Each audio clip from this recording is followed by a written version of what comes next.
আমরা কোনো অবাস্তব নাম্বার কিংবা কথা বলতে চাই না। জাতীয় নাগরিক পার্টি বিশ্বাস করে মৌলিক ও কাঠামোগত সংস্কার ছাড়া স্থায়ী গণতান্ত্রিক রূপান্তর সম্ভব নয়। সেকেন্ড রিপাবলিক কোনো স্লোগান নয়, এটি একটি জবাবদিহিতামূলক, অন্তর্ভুক্তিমূলক ও মানবিক রাষ্ট্র প্রতিষ্ঠার অঙ্গীকার। সংগ্রামী উপস্থিতি, আমরা বাংলাদেশের রাজনীতির ইতিহাসে বাংলাদেশের নির্বাচনের ইতিহাসে অনেক ইশতেহার দেখে থাকি।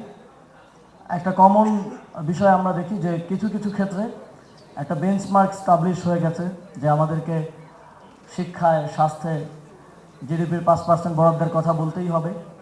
সেটা যতটুকু বাস্তব হোক কিংবা না হোক, আমরা সেটা ভেঙে বেরিয়ে আসতে চেয়েছি। আমরা বাস্তবতার নিরিখে এই ইশতেহারের মধ্য দিয়ে আগামী 5 বছরে বাস্তবতার ভিত্তিতে যতটুকু বাস্তবায়ন সম্ভব এবং যতটুকু আমরা বাস্তবায়ন করতে পারবো বলে আমরা বিশ্বাস করি, ততটুকুই বাংলাদেশের মানুষকে প্রমিস করতে চাই। এবং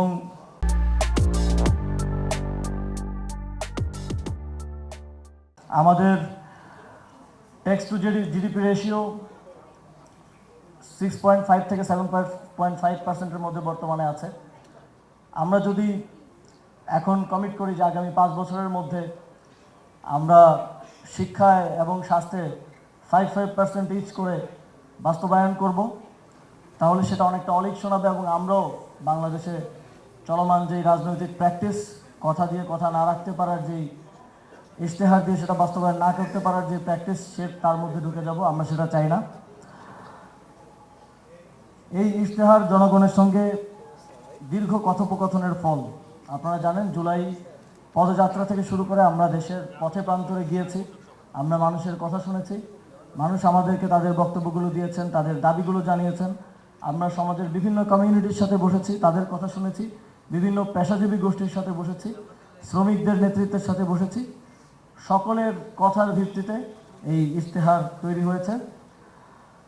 12টি অধ্যায়ের 36 দফার অগ্রাধিকার বাস্তবতা বিবেচনায় নিয়ে নির্ধারিত হয়েছে। এনসিপি এবং এনসিপি সাথে যেই 11 দলীয় ঐক্য, সেই ঐক্য ক্ষমতায় গেলে আইন, নীতি ও প্রশাসনিক সংস্কারের মাধ্যমে এই অঙ্গীকার বাস্তবায়নে আমরা দায়িত্বশীল ভূমিকা পালন করব।